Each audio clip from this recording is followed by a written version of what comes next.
Magandang gabi po sa inyo, Kabanong. Tawagin niyo na lamang po ako sa pangalang Bornok. Ang ikikwento ko po sa inyo ay ang karanasan ko nung ako ay binata pa. Nakatira ako sa probinsya ng Guimaras noon.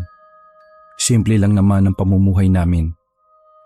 Hindi naman kami mayaman, hindi rin naman kami mahirap. Masasabi ko na nasa kalagitnaan lang kami. Kilala ang pamilya namin dahil sa negosyo ng tatay ko na alak. Marami ang dumadayo para lang sa alak na talaga namang mano-manong ginagawa ng tatay ko. Habang ako naman, tumutulong na lang ako sa pagbebenta. Ikaw, Bornok, magandang lalaki ka. Gusto kong maganda rin na babae ang mapapangasawa mo, ha? Ayaw ko na mag-uuwi ka ng babaeng mukhang paa. Walang pangit sa pamilya natin, tatanda mo yan. Naiintindihan mo ba ako, ha? Lasing noon si Papa noong gabi ng Martes. Kapag lasing siya, palagi na lang niyang ipinapaalala ang mga bagay na yon. Ayaw na ayaw niya raw kasi na mahaluan ng pangit na dugo ang lahi namin. Paano man? Anong tingin mo sa akin? Hindi marunong tumingin ng babae? Diyos ko, ako pa ba? Matinik yata to. Hoy, Bornok, ayusin mo lang ha. Ayaw kong malaman na babaero ka. Oo nga't gwapo ka, pero baka naman gamitin mo sa katarantaduan ng mukha mo. Ikaw naman Ernesto, wag mo ngang diktahan ng anak mo kung anong babae ang may uuwi niya. Wala sa kaanyuhan ang kagandahan ng isang babae. Nasa kalooban yan. Maswerte ka lang kasi maganda na ako, maputi pang babae. Napakamot na lamang ako sa ulo nung gabing yon. Alam ko kasi na magkakanya-kanya na naman buhat ng bangko ang mga magulang ko. Aba, nagyabang na naman yung isang patay na patay sa akin nung araw, oh. Alam mo ba yung mama mo? Isa yan sa nagkakandara pa sa akin. Aba, ang kapal ng pagmumukha ng Rayo Mahina ito. 5 beses nga kitang binasted eh. O siya. Tama na yan. Baka mamaya mag-away pa kayong dalawa. Wala ba kayong ibang pag-uusapan? Para naman ganahan akong kumain. Sandaling nanahimik ang mga magulang ko. Tamang lagok lang ng alak si Papa. Si Mama naman ay nagtatahi. Iniba na lang ni Papa ang usapan. Ano bang meron sa kabilang barangay? Dumadami yata yung bakla eh. Hindi naman nanganganak. Bumuntong hininga kagad si Mama. Ayaw na ayaw din kasi ni Mama na kinukutya ang mga bakla o tomboy. Ganun pa man, pinili na lang ni Mama na manahimik na muna. Hindi naman nila kailangan mga anak para dumami. Parang mga lasinggero lang yan pa. Dumadami rin kahit namamatay na yung iba. Napatahimik si Papa at sandaling napatingin sa akin. Sumeryoso ang mukha niya kaya agad kong binawi ang sinabi ko. Biro lang pa. Ito naman seryoso ka agad oh. Ay, siya nga pala. Kailan ko pala dadalhin yung mga order dun sa sinasabi mong lugar? Umayos ng pagkakaupo ang Papa ko, sabay lagok ng alak saglit. Wala pa ngang sinasabi yung umorder eh. Basta, ang huli niyang sinabi, pupuntahan na lang daw ako sa tindahan natin sa bayan. Ewan ko, sabi niya, delikado daw yung lugar nila eh. Delikado? Paanong delikado? Ewan ko sa kanila. Ang gulo kausap nun eh. Mas magulo pa sa nanay mo. Ay naku pa, hayaan nyo na yan. Mag-focus na lang tayo sa ibang customer. Total, hindi naman tayo nauubusan eh. Mabuti pa nga. Natapos ang pag-uusap na yon na hindi pa rin nagpapansin ng nanay at tatay ko. Pero hinayaan ko na lang dahil gano'n naman sila palagi. Mga dakong 10:00 na ng gabi habang nagliligpit na ako ng mga gamit sa bakuran namin. Bigla na lang akong nakarinig ng sit-sit sa labas. Nung una ay hindi ko pa pinapansin. Hindi naman ako matatakotin. Pero sa mga ganong oras na makakarinig ka ng ganon, napapaisip ka rin talaga. Nang hindi tumigil ang sit-sit, ay napilitan na akong hawakan ng kahoy na 2x2. Maraan akong lumapit papunta sa halamanan kung saan nagmumula ang sitsit. Hanggang sa... Akot siya oh! Uy! Abnoy ka talaga, no? Pasalamat ka, nagpakita ka na. Hahambalusin na sana kita nitong hawak ko eh. Lumundag si Jopel sa bakuran namin saka umakbay sa akin. Oh, huwag ka na magalit. Nandito lang naman ako kasi napag-utusan ako ng tatay ko. Alam mo na, lasinggerong tatay ko tulad ng tatay mo. Oh, anong flavor ba? May dala ka bang pera dyan? Bawal na utang ha, nagagalit si mama. Dumukot siya sa bulsa niya at saka iniabot sa akin. Isang Alvarado pre, yung bagong timpla lang ha. Gusto ko yung matapang na matapang para diretso tigok na si Papa. Uy, siraulo ka talaga oh. O sige, hintayin mo ako dito ha. Sandali akong pumunta sa imbakan namin ng mga alak. Alvarado ang isa sa pinakamabenta na alak namin kaya di nakapagtataka na yun ang binabalik-balikan ng tatay niya. Nang makabalik ako kay Jopel ay naabutan ko siyang may kinakausap na sa labas ng bakuran namin. Isang bakla na parang sa kabilang barangay pagaling. Ano ka? Di ako napatol sa bakla no? Kahit mag-offer ka pa ng 100,000, hindi ko ipapadila ang talong ko sa sirenang may lawit. Ay, gravicious ka naman, boylet ka. Want ko lang naman maging preni mo eh. Alam ko na yung ganyang galawan, kaya tigilan mo ako no? Kunwari, makikipagkaibigan ka, tapos iimbitahin mo ako sa birthday mo, tapos kapag nalasing na, may gagawin ka sa aking kasuklam-suklam. Style mo, Blok, uy! Oo, doon ka maghanap ng mabibiktima ha. Lahat kami rito, babaeng gusto. Sige na, alis. Malis ka na. Tiningnan ako ng masama ng bakla. Umirap pa siya na kulang na lang ay mawala na ang itim ng mata na panghabang buhay. Parami ng parami talaga yung bakla, no? Ang nakakainis pa, ang lalandi nila. Akala mo kung sinong magagandi. Alam mo pre, wala naman akong problema sa mga bakla eh. Kasi tsuhin ko bakla, pinsan ko bakla. Pero hindi naman sila ganyan. Hindi sila manyakis o malalandi. Oo, dahan-dahan ka pre. Baka sabihin antay-bakla ka ha. Totoo naman, di ba? Kaya minsan ayaw silang tanggapin ng lipunan eh. Dahil sila rin naman yung gumagawa ng dahilan. Oo, maraming bakla ang nangaharas ng kalalakihan para lang makatikim ng hotdog. Pero marami din naman baklang matitino. At doon tayo sa matitino. Oo na. Yang ka na naman eh. Kung makapagsalita akala mo talaga may makikipagdebate. Oh, ito na yung Alvarado. Makakalis ka na. Oo, sandali. Ano na naman? Alam mo naman yung chismis. Oh, ano na naman chismis yan? May bagong jowa si Aling Kusing. Hindi yun, gagi. Ano nga? May nawawalang lalaki raw dun sa barangay natin. Sabi nila, gwapong lalaki. Kinakabahan na nga ako eh. Alam mo yun, kapag pogi ka talaga, ikaw target ng mga babae. Mas makapal pa mukha mo sa encyclopedia. O sige na nga, umalis ka na. May gagawin pa ako. Itinulak ko palabas ng bakuran si Jopel. Bago pa malaman ni Mama na kausap ko siya. Hindi naman sa ayaw sa kanya ng nanay ko. Naiinis lang siya kapag magkasama kami. Kapag magkasama kasi kami ni Jopel, palagi nilang may nangyayaring bulilyaso. Pumasok na lang ako sa bahay at saka nagpahinga na rin. Ilang araw ang nakalipas. Naging mas mabenta ang mga alak namin. Gawa nga ng palapit ang piyesta sa barangay. Marami ang nagpupunta sa bahay para maunang makabili. Sigurado kasing magkakaubusan kapag dumating na ang mismong araw ng piyesta. O Bornok, bilisan mo nga maglakad. Mag-isa lang yung mama mo sa bahay at maraming nabili sa kanya. Pauwi na kami ni Papa noong hapon na yon. Galing kami sa isang barangay dahil naghatid kami ng order. Pa, mabilis na lakad ko. Kayo ang mabagal dyan eh. Habang naglalakad kami, ay may nakasalubong kaming dalawang bakla. Napatigil si Papa dahil masama ang tingin nila sa amin. Dahil mapagpatol ang tatay ko, hindi niya napigilan ang kanyang sarili. Bakit kayo nakatingin?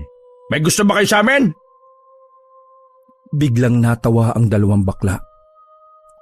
Nakaramdam naman ng insulto ang tatay ko. Nakita kong nagsarado ang kamao niya, pero tinapi ko siya sa balikat para kumalma. Hindi kami nagkakagusto sa'yo, no? Baka sa boylet na isa. Ano, pwede sa'yo? Ha? Na? Sinong ba din ang magkakainteres sa inaagnas tsaka to the highest level? Aba, gago pala mga ito Oo, hayaan mo na pa. Makasuhan pa tayo ng pananakit eh. Kamusta nga kayo? Mga salot! Ay, Diyos ko, salot din kaya ang mga masasamang grass. Kumimbot pa ang dalawa at pumitik-pitik pa sa hangin ang mga daliri. Naiwan kaming nagngangalit ang tatay ko. Kung may pagkakataon nga lang siyang manuntok, baka ginawa na niya. Ikaw naman kasi pa eh. Wala namang ginagawa sa'yo anuhin niyo. Masama makatingin Tanggalin ko yung mga mata ng mga baklang yun Ay nako, tara na nga. Naglakad na lang kami ni Papa para balikan ang nanay ko. Sakto naman na dinudumog na si Mama, kaya agad na rin kaming tumulong.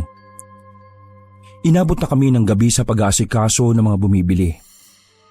Dakong 8:00 na, nang tuluyan ng maubos ang imbaka namin. Dismayadong nagsiuwian ng iba dahil wala silang nabili. Mas marami kasi ang gustong bumili kaysa sa nagawang alak ni Papa. Ay nako, nakakapagod. Pero siguradong marami tayong pera nito sa piyesta. Mas malaki ba ang kita natin ngayon kumpara sa mga nakaraang araw? Malamang mas malaki. Nakita mo naman ang mga tao, hindi ba? Huminga ng malalim si Papa. Umupo siya sa pinto. Sa hagdanan, kapansin-pansin ang pagkahingal niya, kaya naman agad ko na yung pinansin para malaman kung ano ang nararamdaman niya. Opa, ayos ka lang ba? Para kang namumutla Lumapit si Mama sa kanya at sinuri ang mukha niya. Aba, namumutla ka nga. Ano ba nangyari sa'yo, Ernesto, ha? May sakit ka ba? Mabigat yung pakiramdam ko. Kanina pa pag-uwi namin Ewan ko ba kung bakit pero pakiramdam ko magkakasakit na talaga ako. Nako pa, 2 araw na lang piyesta na. Kapag may sakit ka, edi hindi ka makakainom. Bukas na bukas din ipapatawag ko yung kumpare kong albularyo. Maraming gamot yon. Mahirap na baka ano yan. Malayo pa naman ang ospital dito. Mabuti pa nga.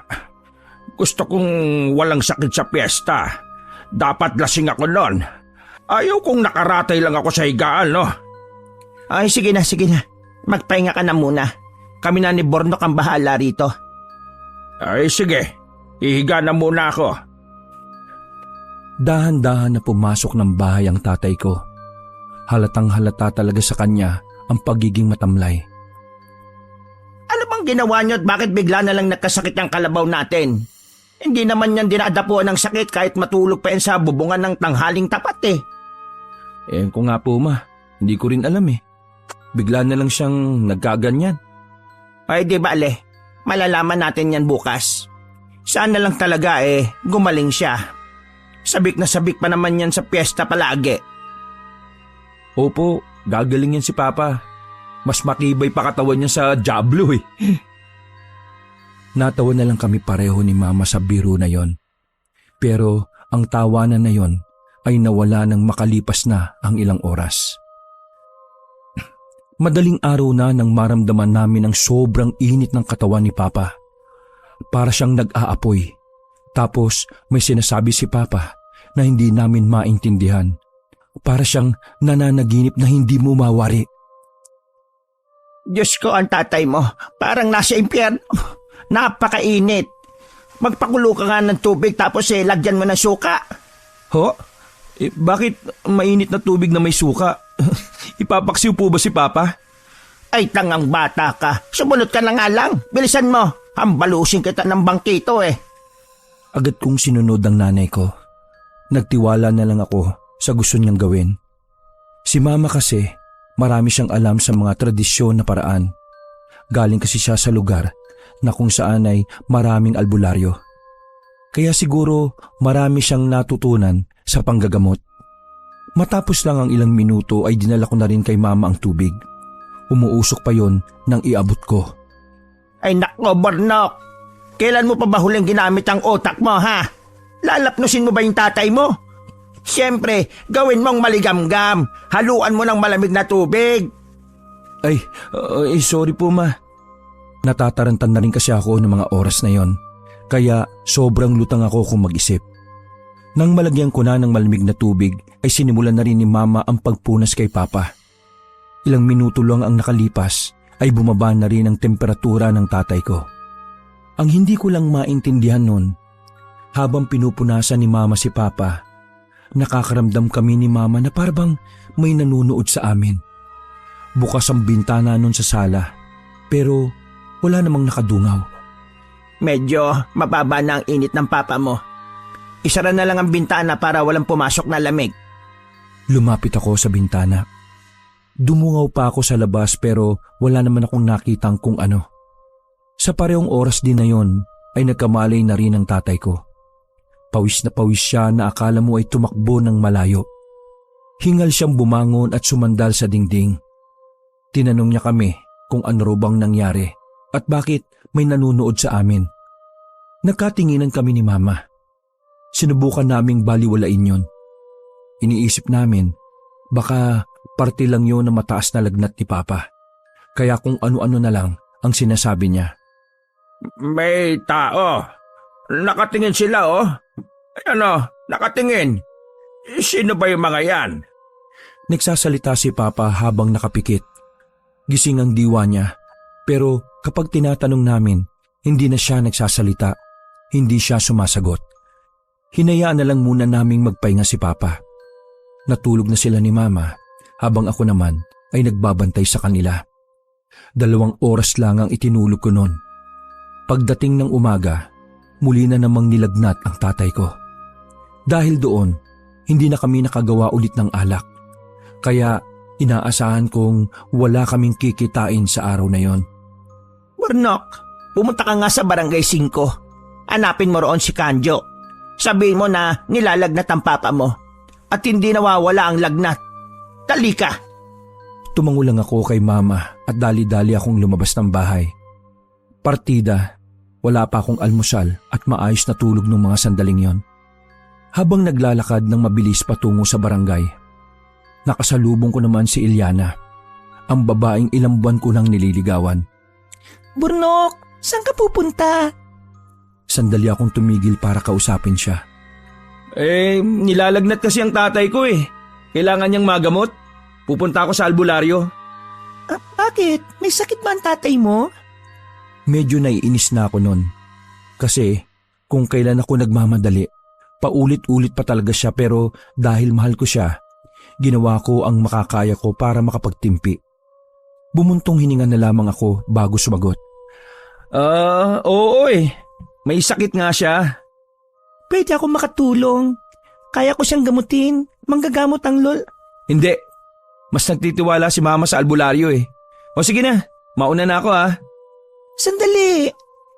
Nung oras na yon ay wala muna akong pakialam sa kanya. Hindi ko na inisip kung mababasted ako. Ang mahalaga sa akin ay si Papa. Hanggat maaari kasi, gusto kong gumaling na siya bago magpiesta. Nakarating ako sa Barangay 5. Ang barangay na yon ay parang palengke. Ang daming tao palagi sa labas at maingay. Sa lahat ng barangay sa amin, yon ang parang pariwara na barangay. Marami kasi mga tarantado doon. Tao po! Mang Kanjo! Nandyan po ba kayo? Nasa harapan ako ng isang maliit na bahay habang kumakatok sa inaanay na pinto. Pero nakailang tawag na ako ay wala namang nagbubukas. Tama ba itong pinuntahan ko? Napalingon ako sa likuran nang maramdaman kong may tao. isang lalaking nasa edad 50 na yata ang tumambad sa akin. Si Kanjo baka mo inaanap mo? Opo. Kayo po ba yon? Hindi. Ganun po ba? Kilala niyo po ba siya? Alam niyo po ba kung nasaan siya? Sandaling napaisip ang matanda at ngumiti sa akin ng malapad. May nakikita ka bang gwapo ngayon? Ho? Ilibot mo ang paningin mo. May nakikita ka pang gwapo? Kung magsasalamin po ako, opo, may makikita akong gwapo.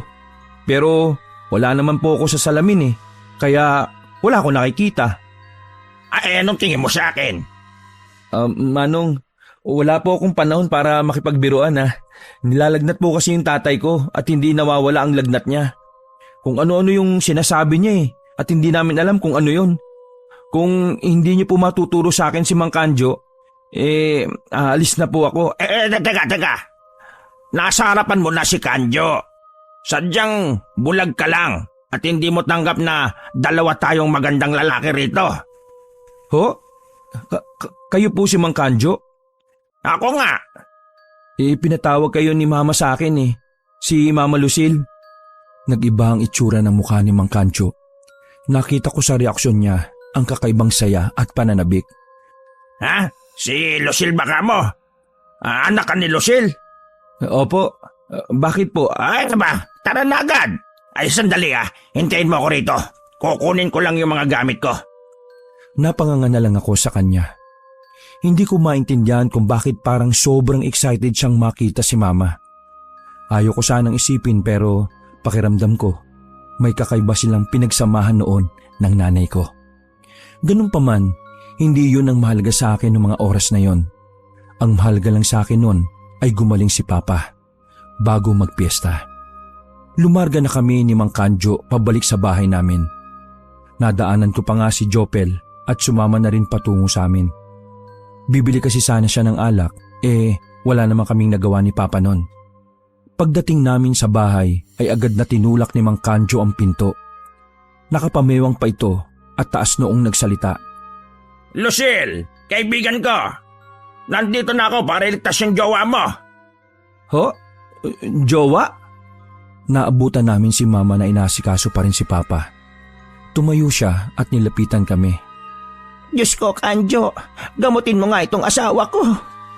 Tumango lang si Mang Kanjo. Agad niyang sinuri ang tatay ko. Kung saang parte ng katawan ni Papa ang tinusok-tusok nito ng daliri. Makalipas lang ng ilang oras, napansin kong naging seryoso na ang reaksyon ng mukha ni Mang Kanjo. Anong problema? May iba ba siyang sakit? Malala ba? Huminga ng malalim si Mang Kanjo at tumingin ng makahulugan kay Mama. Wala bang nakaaway ang asawa mo? Nakaaway? Mang Kanjo, kahapon lang pala ng hapon may nakasagutan si Papa na 2 bakla. Medyo hindi kasi maganda yung mga sinabi niya Pumitik pa sa hangin ng albularyong si Mang Kanjo. Mga bakla baka mo? Opo, bakit po? Tumpak! Yun ang dahilan! Bumulong sa akin si Jopel. Magkukulang ba yung mga bakla? Ngayon ko lang ito sasabihin. Pero sana wag niyo munang ikakalat. Ipangako niyo. Tumango-tango kami sa kanya bilang pagsang-ayon. Alam kong marami na ang nagtataka kung bakit dumarami ang mga bakla sa probinsyang ito. Kaming mga samahan ng mga albularyo, nagsasagawa kami ng investigasyon at obserbasyon. Kamakailan lang nalaman namin na ang mga baklang gumagala-gala sa bawat barangay ay mga kabayo? Uy, tumahimik ka nga. Mga aswang! Nung una hindi pa kami kumbinsido. Sa tagal ko na nga kasi sa barangay namin, kahit kailan ay hindi pa ako nakarinig ng tungkol sa mga aswang. Aswang? Kanjo, matagal na tayo magkakilala at matagal na rin tayo sa probinsyang ito. Pero wala namang aswang na nababalita rito. Paano magiging posible yan? Lucille, galing sila sa ibang probinsya. Lumipat na sila dito dahil mainit na sila sa dati nilang pinanggalingan. Totoo ang mga aswang. Sa katunayan, sila ang may kagagawan kung bakit may mga kalalakihang nawawala sa mga bawat barangay. Karamihan sa mga binibiktima nila mga gwapong lalaki at mga magagandang babae.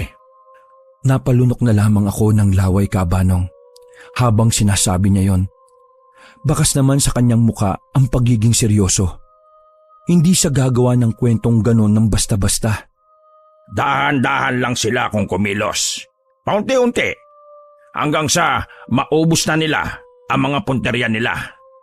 Pagkatapos, saka na sila aalis sa barangay. Teka. Sige, sabihin na nga nating totoo yung mga aswang. Pero kung alam nyo na palang aswang ang mga baklang yun, bakit hindi nyo pa tinutugis? O kaya bakit hindi nyo sinusumbong sa kinaukulan? Maganda yung tanong mo, ha?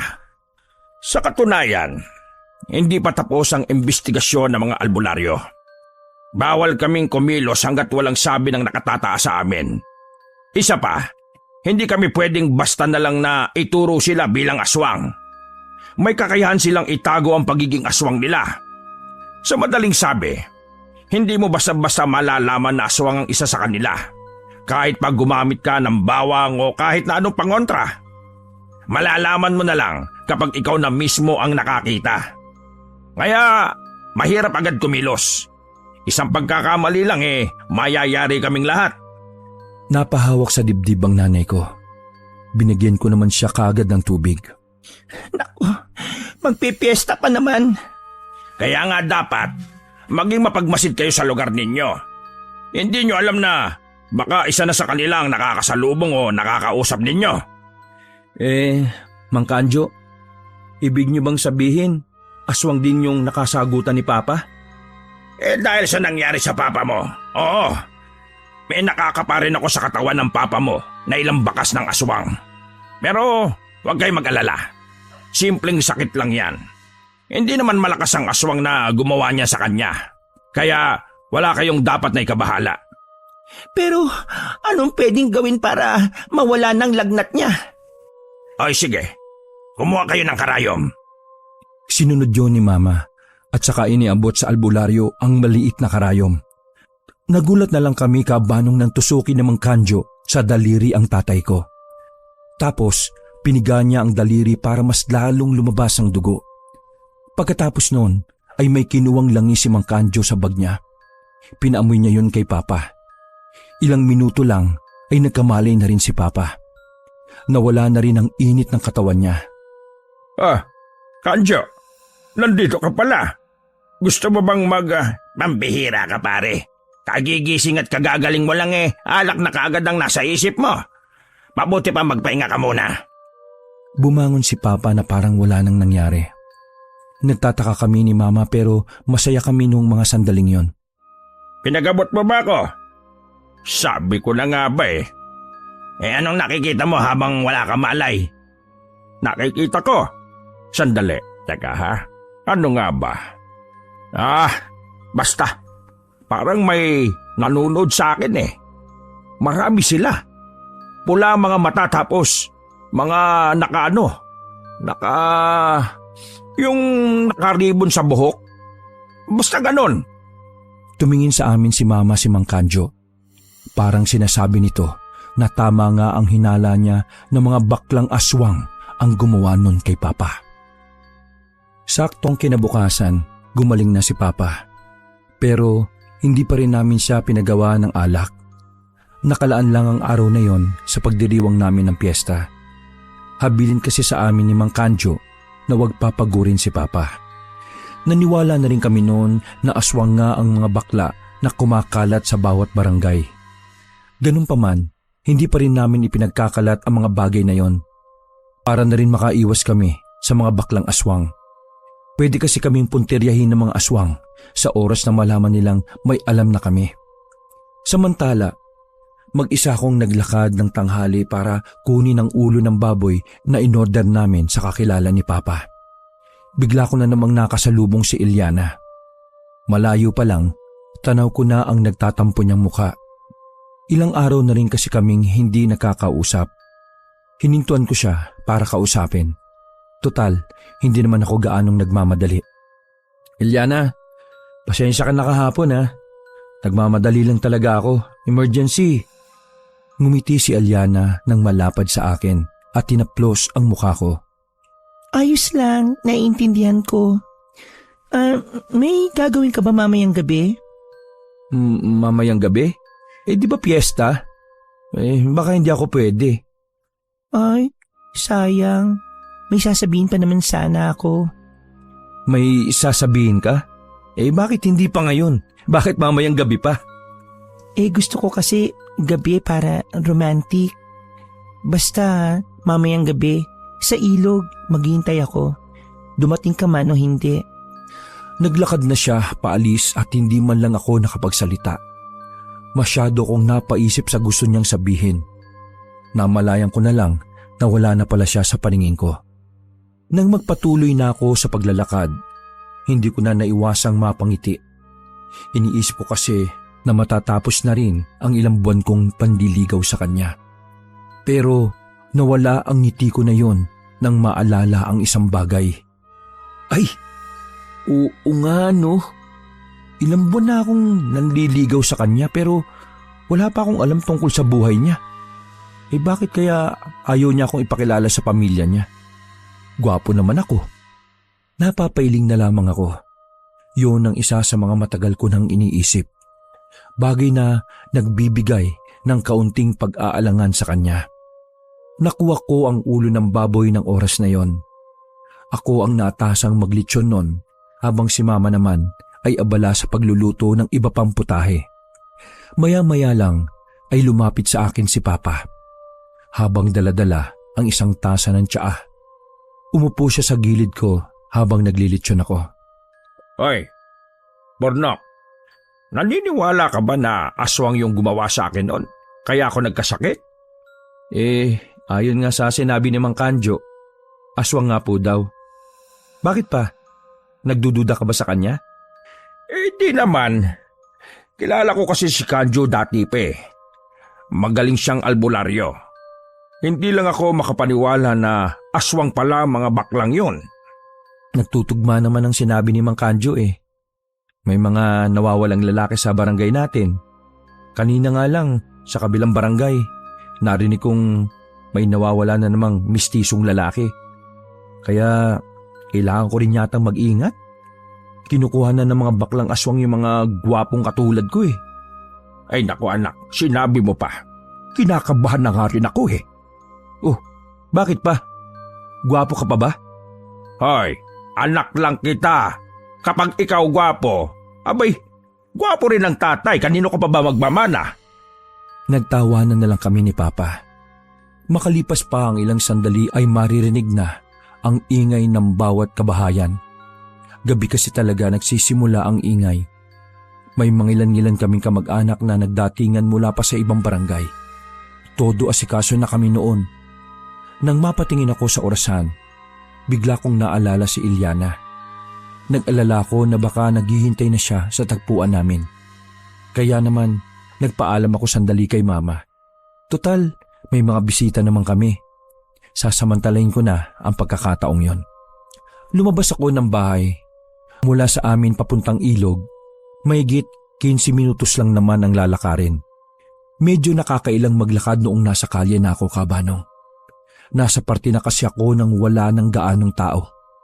Habang nasa gilid ako, ay bigla ko nalang naramdaman na parang mayroong nasunod sa akin. Pero ilang beses na akong lumingon. Wala naman akong nakikita. Bumuntong hininga na lamang ako. Medyo kabado ako, lalo pat hindi ko nadala ang maliit na kutsilyo na dapat ay bitbit ko na palagi. Sinusundan na ba ako ng mga baklang aswang?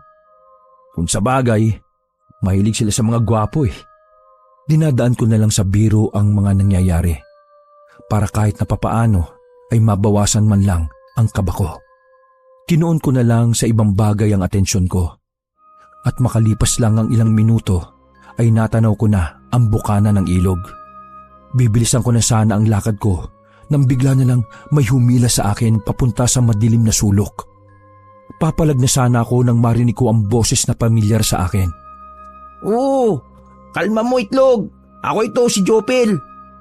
Ay, ano bang problema mo? Bakit ka nandito? Sabi nang tumahimik ka na muna eh. Sinunod ko ang sinabi niya. Nanatili lang kami sa dilim habang nakatakip ang kamay ko sa bibig ko. Wala pang ilang minuto kaming naroon. Nakita namin na may mga dumating papunta sa ilog. Oh, kumusta ang catch nyo, mga baklush? Ay, anak ko, ang catch ko, pinalit go ko. Paano ang tsaka? Nose nyo naman ang mudrang earth natin, ayaw sa tsaka. Akis naman, catch ko ang babaeng etsyosera. Gigil ako sa beauty ng babae. Naku! Kaya ayun, ginetsyon ko na siya. Nasa passion di aswang na natin. Marami pa sa mga baklang yun na nagsasalita, pero yun lamang ang mas naintindihan namin. Noong puntong yun, napagtanto ko na totoo nga talaga ang sinasabi ni Mang Kanjo. Pre, ayan yata yung sinasabi ng albularyo na kaibigan ng nanay mo. Mga bakla nga talaga yung mga aswang. Kung ganun delikado pala tayo rito. Kaya nga bakit ka nandito? Dito kami daw makikita ni Ilyana Si Ilyana, dito pupunta? Sa ganitong oras? Tulik ka ba? Tingnan mo nga kung gaano nakakatakot ang lugar na ito. Tapos, may mga aswang pa. Itong ilog lang naman ang madalas naming tagpuan ni Ilyana Wala nang iba pa. Wala si Ilyana, pare. Kanina pa ako nandito. Hindi ko siya nakikita. At kung nandito man siya, baka nakuha na siya ng mga aswang na yan. Di ba, galit rin sa mga magaganda yan? Agad na nagtindigan ang mga balahibo ko. Nag-alala ko para kay Ilyana. Walang ibang tumatakbo sa isip ko noon kundi ang kaligtasan niya. Kaso, wala naman akong magawa. Kung gusto mo siyang makita dito, halika, sumama ka sa akin. Sira ulo, saan naman tayo pupunta? Lalapit tayo ng kaunti. Nakita ko kanina na nagtitipon-tipon sila sa iisang parte ng ilog May liwanag doon. Baka biyag nila si Ilyana. Teka, sandali nga. Ano palang ginagawa mo rito? Di ba dapat nakikipag-inuman ka sa tatay mong lasinggero? Hapon pa lang kasi napadaan ako dito sa akin ng tricycle namin. Napansin ko na may mga baklang pabalik-balik dito sa ilog. Kaya nagtaka ako kasi lahat sila bakla Naisip ko kagad na baka sila yung mga aswang na sinasabi ni Mang Kanjot. Mang Kanjot ang putik. Mang Kanjo? Cook talaga Basta. Tara na. Lapit tayo dun. Marahang kaming naglakad sa madilim na parte para walang makakita sa amin. Nung mga sandaling yon, hindi ko maiwasan na kabahan. Yun kasi ang unang pagkakataon na nakakita ko ng aswang. Kaya naman kung sino-sinong santo na lang ang tinatawag ko sa isip ko. Nakalapit kami ng bahagya. Totoo nga ang mga sinasabi ni Joel na may tambayan nga roon ang mga baklang aswang na yon. Nasa batuhan sila. May mga sulo na nagsisilbi nilang ilaw. Tapos meron silang sinisigaan na mga tuyong sanga. Langya pre, ang dami pala nila no? Oo, nagulat nga rin ako Akala ko iilan lang sila Ang dami nila. Ibig sabihin, marami na siguro silang nabiyag o nadukot. Nanatili lang kami sa kinalalagyan namin noon kahit medyo nilalamok na kami. Sa isang minuto naming pagmamasid sa mga aswang, nakita naming meron silang daladalang 4 na tao. Puro yung lalaki, kaya nasiguro ko na wala roon si Ilyana. Ay, mabuhay ang family ng mga aswangs. Todo na to. Wow, more poging boylet sana para sa mga baklush. Malinyam-nyam ang laman ng mga poging papa. Yum-yum-yum. Yum-yum-yum. Sabay-sabay silang nagpalakpakan. Ang iba ay nagtitilian pa. Kitang-kita namin kung gaano sila kasaya noong mga sandaling yon. Ang iniisip namin noon ay nagkakaroon na ng isang pag-aalay. Kawawa naman yung mga biyag, no? Wala naman tayong magagawa Mga aswang yan. Ang iniisip ko si Ilyana. Pwede naman natin silang isumbong sa taong bayan O tapos ano? Walang maniniwala sa'yo, no? Magmumukha ka lang tanga. Ilalagay mo lang sa alanganin yung buhay mo. Mabuti pa, manahimik na lang tayo at maghintay kung ano yung mangyayari. Huminga na lang ng malalim si Jopel, sabay buga ng hangin sa mukha ko. Teka, may handa kayong kare-kare, no? Ha? Wala no, pero ulam namin yung kahapon. Bumalik ang atensyon namin nang mapansing parang nagbago ng anyo ang mga bakla. Kahit nasa malayo kami, naaaninag namin na parang may kakaiba na sa kanila.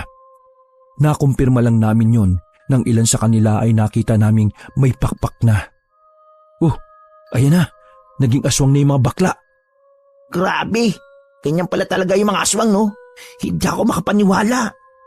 Muling nagtilian at naghiyawan ng mga aswang. Tonight, gagawin natin ang handog na kakabog-kabog para sa chibog. Gora yan mga aswang! Dami nating handog mga beks! Ay naku, para sa ating pinuno, para kay Mudrang Earth! Go, go, go! Napapailing na lamang kami ni Jopel. Kahit na may takot sa kalooban namin, hindi pa rin namin mapigilang matawa kahit kaunti. Parang tanga kasi kung magsalita ang mga aswang na yon. Umalis na nga tayo, bago pa nila malaman na nandito tayo. Oo, mabuti pa nga. Mahirap na eh. Gwapo pa naman yung puntiryan nila. Maingat ang ginawa naming pag-alis sa kinalalagyan namin, Kabanong. Buong akala ko ay magiging madali ang paglisa namin doon. Ang kaso nga lang, hindi namin napansin na may mga aswang din palang naglilibot at nagbabantay. Napatigil kami sa paglalakad nang makita ang dalawang aswang na napatingin din sa amin. Hey, bongga! Gwapo na ang lumalapit sa mga princess! Tsaka ang isa, Ekis yarn. Pinagpapawisan na kami ng malamig sa mga sandaling yon. Lalo na nang magpalit na ng anyo ang dalawang bakla. Go for handsome baby! Disregard the tsaka. Gago tong mga to ah! Hinila ko na si Jopel nung mga sandaling yon. Mabilis kaming tumakbo papunta sa kalye. Medyo sinwerte lang kami nun dahil may mga truck na napadaan. Nailang ang dalawang baklang aswang na magpakita dahil lumiwanag. Kaming dalawa naman ni Jopel ay nakatsyempo para sumabit sa likuran ng truck. Pagkatapos noon ay hindi na rin kami hinabol. Para kaming tarsier na nakakapit doon. Nang makalayo na kami ay saka na kami bumitaw. Nagkamali ng bitaw si Jopel kaya nagpagulong-gulong kami sa kalsada. Nagtamo lang naman kami ng kaunting gasgas nang dahil sa katangahan din namin. Umuwi kami sa barangay na sugatan ng tuhod ko at siko. Pero sa sobrang intense ng dinanas namin ay hindi ko na yung gaanong naramdaman. Nababahala rin ako noon. Dahil sa nangyari, alam kong hindi na magiging normal ang buhay namin ni Jopel sa mga susunod na mga araw. Wala na mga bisita sa bahay nang umuwi ako sa amin kasama si Jopel. Nagtataka naman ang nanay ko nang nakita niya ang mga galo sa katawan namin. Hindi na ako nagkaila. Habang nandun pa si Papa ay kinuwento ko na kagad ang totoong nangyari. Nung unay hindi makapagsalita ang tatay at nanay ko. Nagulat sila sa ideyang ang mga aswang ay totoong namumuhay sa mundong ito. At ang nakakawindang pa, mga bakla ang mga aswang. Hindi yung pangkaraniwan, kaya nakapagtataka rin talaga. Diyos ko, piyestang-piyesta kung anong ginagawa niyo sa mga buhay niyo. Paano kung nadali kayo ng mga aswang na yan, ha? Ikaw, Bornok, gwapo ka pa naman. Alam mo naman ang gwapo ang punterya ng mga baklang aswang na yan. Bakit hindi ka naman nag-iingat?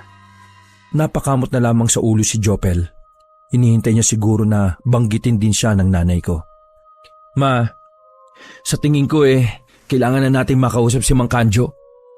Ngayong namukan kami ng dalawang aswang na humabol sa amin, malaki ang tsansa na sundan at hanapin din nila kami. Ano naman kasi ang ginawa niyo doon? Dapat nagsasaya kayo kasi piyesta.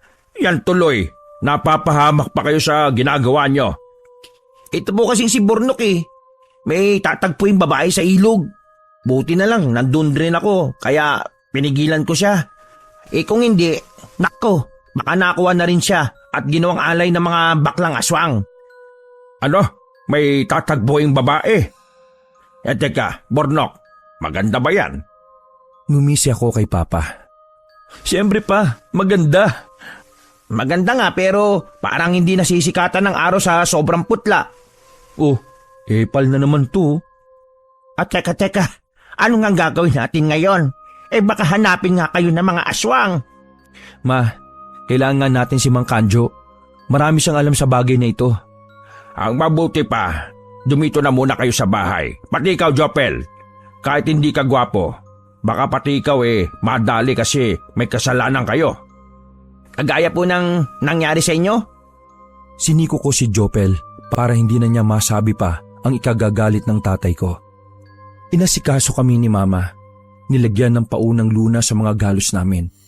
Sa amin na rin nagpalipas ng gabi si Jopel.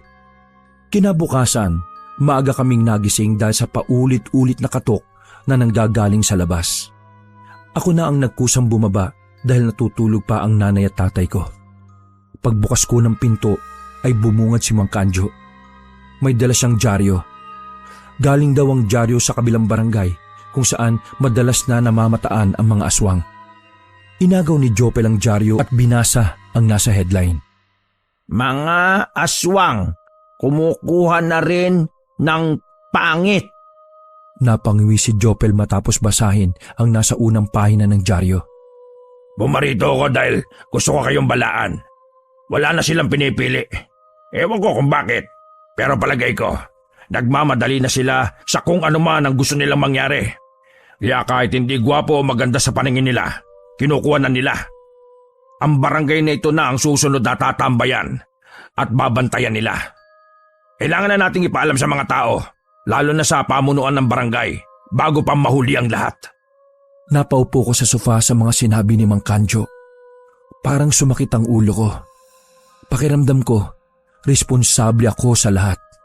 Para bang kailangan na may gawin kami. Ano pong may tutulong namin? Sabihin nyo lang. Teka, wag mong sabihin na makikipagsagupaan ka sa mga aswang, pare. O bakit? Natatakot ka ba? Barangay na nga natin ang susunod na guguluhin . Wala ka pa rin gagawin? Marami nang nawawalang tao, pre. Hindi ka pa ba naaalarma? Ako nga nagwapo may gagawin . Ikaw pa kaya na… Oo, wag mo nang ituloy. Sasama na ako. Naglakad sa harapan namin si Mang Kanjo. May iniabot siya sa aming supot. May laman yun na 2 latigo. Alam ko nang darating ang puntong ito sa una pa lang. Kaya naganda na ako ng pwede niyong magamit para proteksyonan ang sarili ninyo. Kailangan ko munang umalis. Siya nga pala. Palagi niyong dadali ng latigo na yan, ha? Ayon sa pag-aaral namin, yan lang ang tumatalab na armas sa kanila, maliban sa mga apoy. Paano? Mauna na ako. Sige po, Mang Kanjo. Maraming salamat po. Naglakad na palabas ng bakuran namin si Mang Kanjo. Habang kami naman ay sinusuri ang latigo. Hindi yung gawa sa buntot ng pagi. Pero sa palagay ko, hindi basta-bastang latigo yon. Tatalab kaya to sa mga aswang? Gusto mo try natin sa'yo . Try mo sa sarili mo. Sumandal ako at bumuntong hininga. Bigla ko naman kasing naalala si Iliana. Hindi na wala-wala sa kalooban ko ang pag-aalala sa kanya. Uy, lalim nang iniisip mo . Gusto mo bang puntahan natin si Iliana? Mukhang yun ang problema mo . Bakit? Sasama mo ba ako? Oo naman. Kaso, hindi ko alam kung saan siya nakatira . Tumabi sa akin si Jopel at dismayadong nagsalita. Ilang buwan mo nang nililigawan pero hindi mo alam kung saan siya nakatira? Ay nako, sabi mo nga sa akin, bukod sa pangalan niya, ano pa ang alam mo sa kanya? Mahilig siya sa manok na half-cook. Tanga! Tungkol sa personal niyang buhay, anong alam mo? Sandali akong napaisip. Wala kong maalala kahit isa ka, Banong. Ang alam ko lang talaga tungkol kay Iliana ay Iliana ang pangalan niya at mahilig siya sa pritong manok na hindi gaanong naluto. Sa tuwing magkakasama kasi kami, lagi ang ako na lang ang nagkukwento at madaldal. Wala kang alam no? Pambihira. Hindi ka dapat nanliligaw ng taong hindi mo man lang magawang makilala. Baka hindi mo alam, may ginagawa palang hindi maganda yung Iliana na yan. Wala na akong nasabi pa. Tama naman kasi talaga si Jopel. Pero iba kasi si Iliana para sa akin. May bagay sa kanya na parang hinahanap-hanap ko. Matapos ang pag-uusap namin ay nagpaalam na rin sa akin si Jopel. Kailangan niyang umuwi dahil baka hinahanap na siya sa kanila. Makalipas ang ilang araw, hindi ko pa rin nakikita si Eliana sa amin. Ang pag-aalala ko sa kanya ay napalitan na ng pagdududa na baka may ibang ang ginagawa si Eliana na hindi ko alam at hindi ko magugustuhan. Bornok, nakakarton na yung mga alak na dadalhin mo sa barangay ng Pilar. Nagawa mo na ba? Opo pa, nakaanda na po. Pero sino bang umorder nun sa'yo? Yung nakilala ko sa sabungan dati. Doon kasi yun nakatira eh. Sige pa, alis na po ako. Magagabi na rin eh. Ay mabuti pa nga para maaga ka makauwi. Tinapik ko si Papa sa balikat at saka kinuha ko na rin ang kahon ng alak sa loob. Bala ko sanang isama si Jopel noon. Pero wala siya sa bahay nila nang dumaan ako. Kaya lumakad na lang akong mag-isa. Aabuti na ako ng gabi nito malamang. Langhiya, baka may makasalubong akong baklang aswang ngayon ah. Buti na lang may dala akong latigo. Kaya kahit papaano may lakas ako ng loob. Nakarating naman ako sa barangay ng Pilar. Agad kong naibigay ang alak at agad ko na rin namang nakuha ang bayad. Medyo hindi ako komportable sa barangay na yon. Bukod kasi sa maraming tao ang nasa labas, halos lahat sila ay nakatingin sa akin. Meron pang nagtatanong sa akin kung bakla raw ako. Doon pa lang, kinutuban na ako. Na baka merong mga baklang aswang talaga ang naninirahan o kaya dumadalaw doon. Kumagat na ang dilim nang umalis ako sa barangay Pilar. Hindi pa man ako nakakalayo, nakasalubong ko naman agad si Eliana. Niyakap niya ako ng mahigpit at umiyak siya ng umiyak.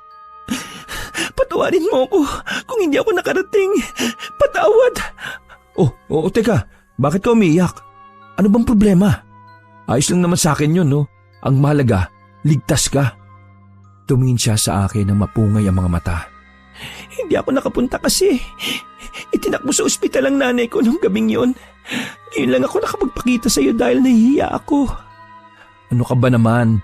Huwag kang ngang mahiya, no? Sige na, huwag ka na umiyak. Tahan na. Hindi ka galit sa akin? Parang nalusaw lahat ang pagdududa ko sa kanya noong mga oras na yon, Kabanong. Masyado kong nadala sa mga mata niyang umiiyak. Dahil pakiramdam ko, sobrang bigat ng kanyang dinadala. Mahal kita, Bornok. Kaya sinasagot na kita. Ha? Teka, yan ba yung gusto mong sabihin sa akin? Bigla na lang niya akong sinunggapan ng halik. Mapusok ang halik niya. Nakalimutan naming sandali na nasa kalye pala kami. Namalayan ko na lang na gumaganti na rin ako ng halik. Hanggang sa napunta na lang kami sa gilid ng kalsada. Inihiga niya ako sa damuhan. Tinanggal niya ang damit niya. At totoo nga, mabigat talaga ang dinadala niya. Kasing laki ng buko ang daladala niya sa dibdib. Para akong mababaliw noong mga sandaling yon. Unang beses ko lang nakita ng ganoon sa isang babae. Nang ipahawak na niya sa akin, para na rin akong nakasilip sa kalangitan. Tanggapin mo ang handog ko sa iyo. Hinalikan niya pa ako ulit. Mas marahas at mas mapusok. Habol-habol ko ang hininga ko. Bumaba na ang halik niya papunta sa dibdib ko. Maya-maya pa, bigla na lang siyang tumayo. Nang aamba na siyang ibaba ang mga pambaba niya, nanlaki na ang mga mata ko. Oo, anong gagawin mo? Ipapakita ko na sa iyo kung ano pang pinagkakaingatan ko. Ha? Pinapakaingatan? Anong ibig mo sabihin? Hindi na ako nakapagsalita ng dahan-dahan na niyang ibaba ang palda niya. Panty na lang ang natitira sa kanya. Pero nagtataka ako kasi parang may umbok sa likod ng panty niya. Napapalunok ako ng laway, Kabanong. Magkahalong kaba at pagtataka na ang nararamdaman ko noon. Bornok, oras na para manahimik ka.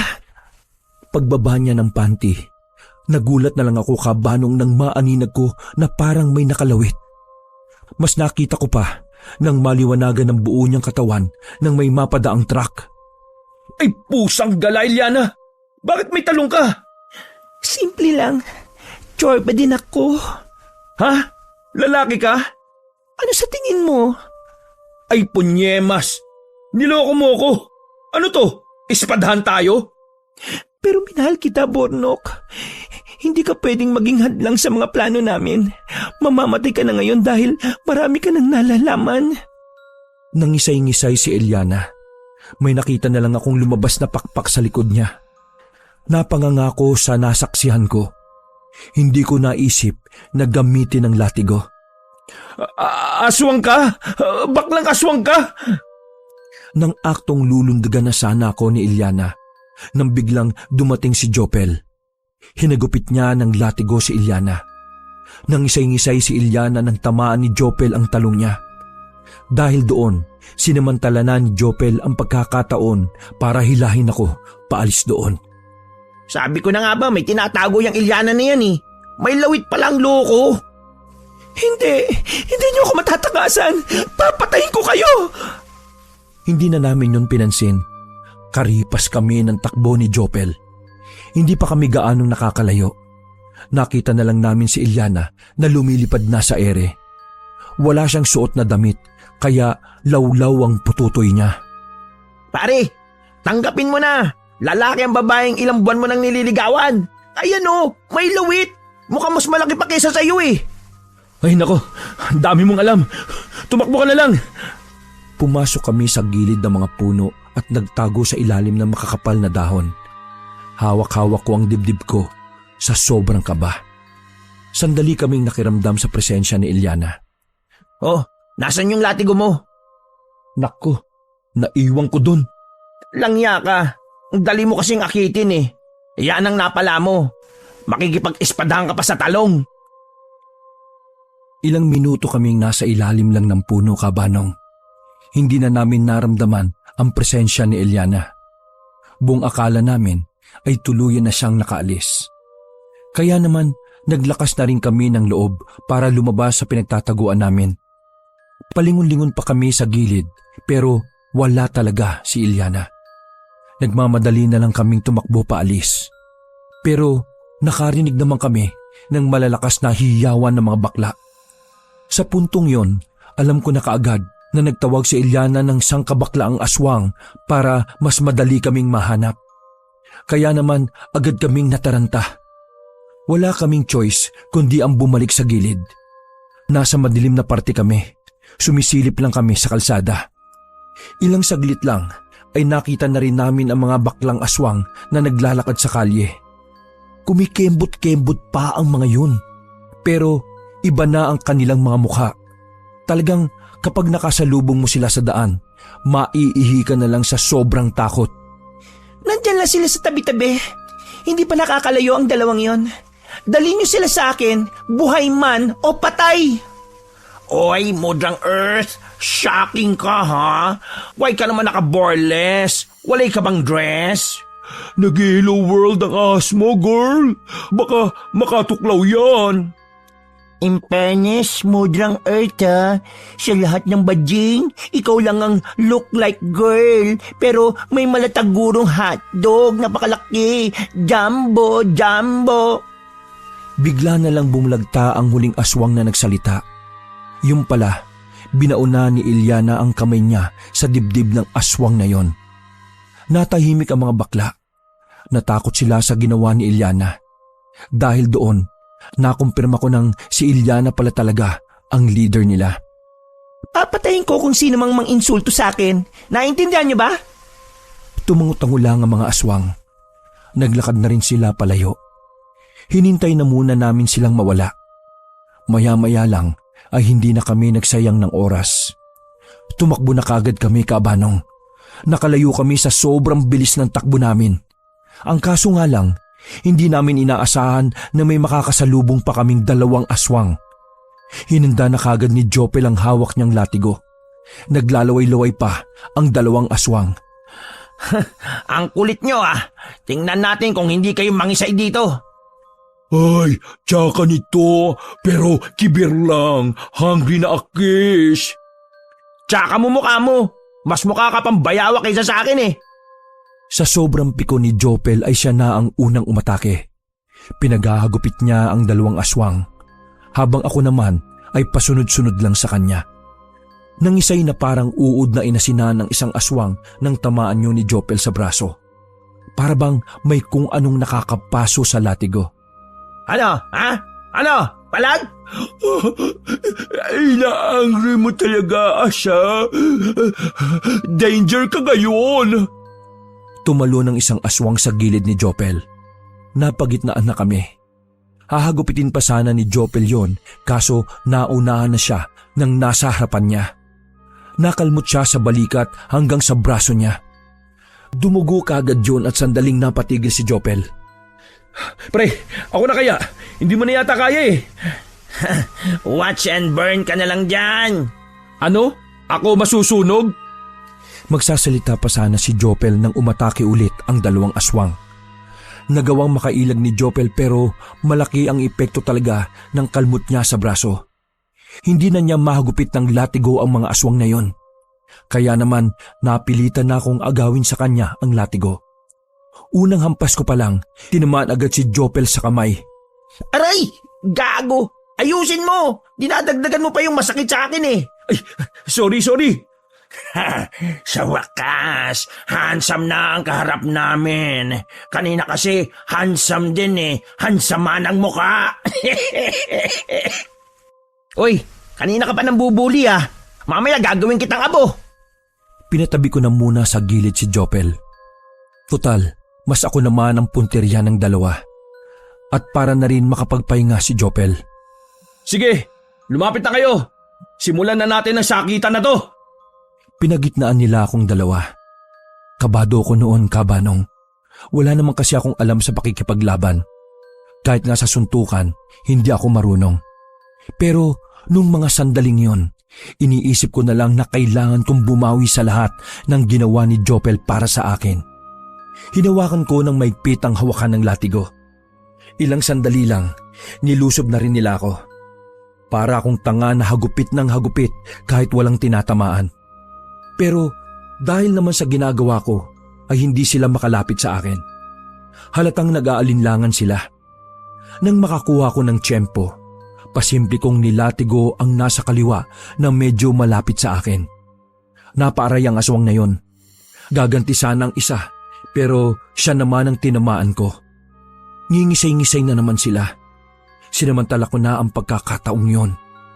Salit-salitan ko silang nilatigo hanggang sa tuluyan na silang mapahiga. Ewan ko ba, Kabanong, kung anong meron sa latigong yon. Parang mahiwaga eh. O ano, ayos pa ba kayo? Pero nagulat na lang ako nang biglang tumawa na parang nababaliw ang dalawa. Anong nakakatawa? Funny ka eh. Ay, yabang yarn. Santa Claus is coming na. Pabalik na sila. Ready to go ka na ba sa heaven or sa hell? Naramdaman ko na lang na gumagalaw na ang mga puno.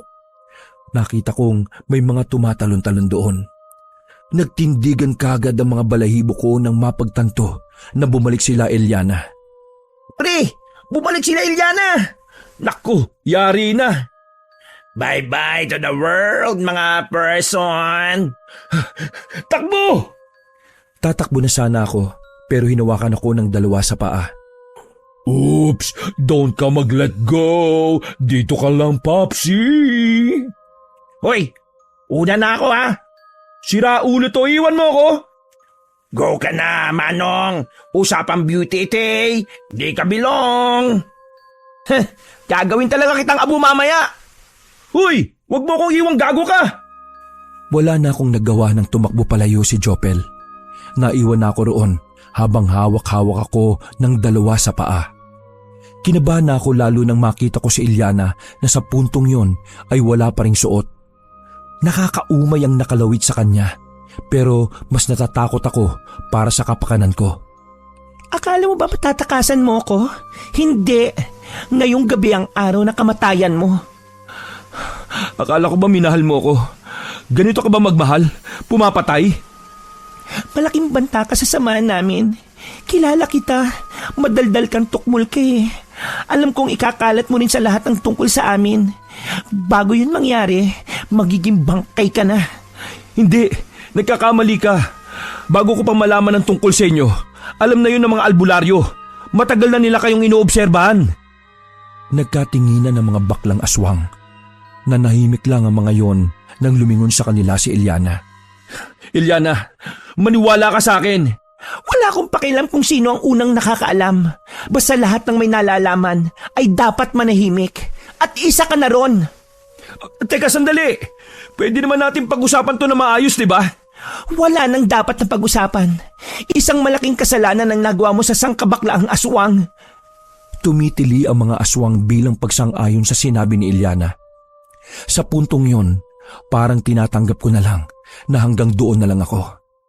Ang hindi ko lang matanggap ay iniwan ako ng tinuturing kong kaibigan. Sige na, patayin mo na ako. Wala namang halaga na ang buhay ko eh. Ay, taray, dramatic ang boylet na ite. Hello, nasa horror ka now, no? Hindi sa drama. Bumuntong hininga na lang ako at binitiwang ko ang latigo. Tanda ng pagsuko ko na sa laban. Ilang segundong namayani ang katahimikan. Mga ilang sandali lang, nakita kong bumalik sila Joel. Tumatakbo siya at may hawak na siyang itak sa kaliwa niyang kamay. Nagkaroon ako ng pag-asa nang mataga niya ang kamay ng dalawang aswang na nakahawak sa akin. Nagulat sila Eliana sa nangyari. Kaya naman nilabas na nila ang matutulis nilang kuko at mahahaba nilang dila. Akala mo, malis na ako, no? Kumuha lang ako ng gamit kina Mang Kanjo. Paglingon ko sa likuran, napansin ko na lang na may mga lumilipad ng palaso patungo kina Eliana. May apoy sa dulo ng mga palaso.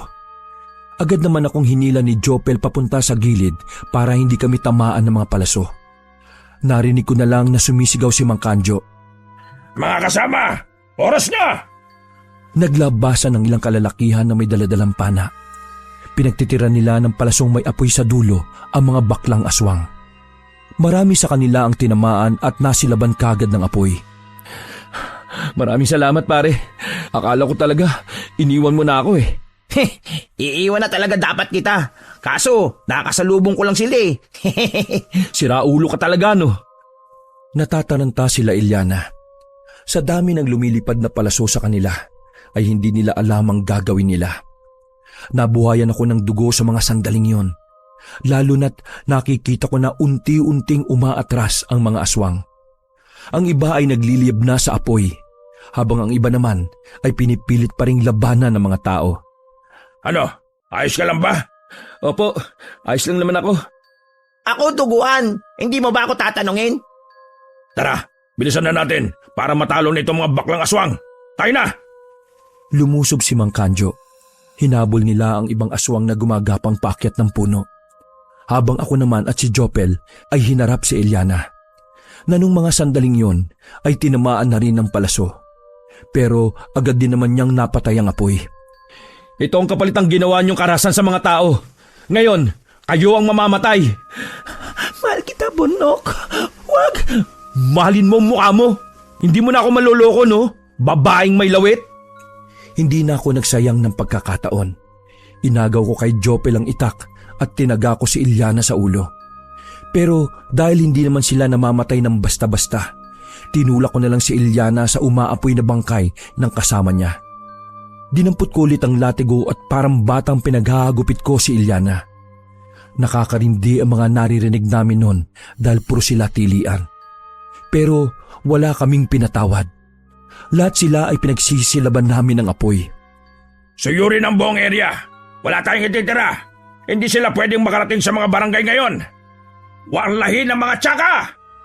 Nagsalubong ang kilay ko nang marinig ang huling sinabi ni Mang Kanjo. Pero hindi ko na lang din pinansin. Ang mas importante na lang sa akin ay nasa ligtas na kaming kalagayan ng kaibigan ko. Makalipas ang ilang minuto, tuluyan ang nawala sa paligid ang mga aswang. Ang iba raw ay nakatakas. Pero malakas ang hinala nila na hindi na babalik ang mga yon dahil patay na ang pinuno nilang si Eliana. Nakahinga na rin ako ng maluwag noon, Kabanong. Nauna na kami ni Jopel umalis sa kanila. Dumudugo pa rin kasi ang sugat ni Jopel noong mga oras na yon. Kinabukasan, mabilis na kumalat sa bawat barangay ang nangyari. Siyempre, ang ilan sa mga barangay ay nakilala rin kami.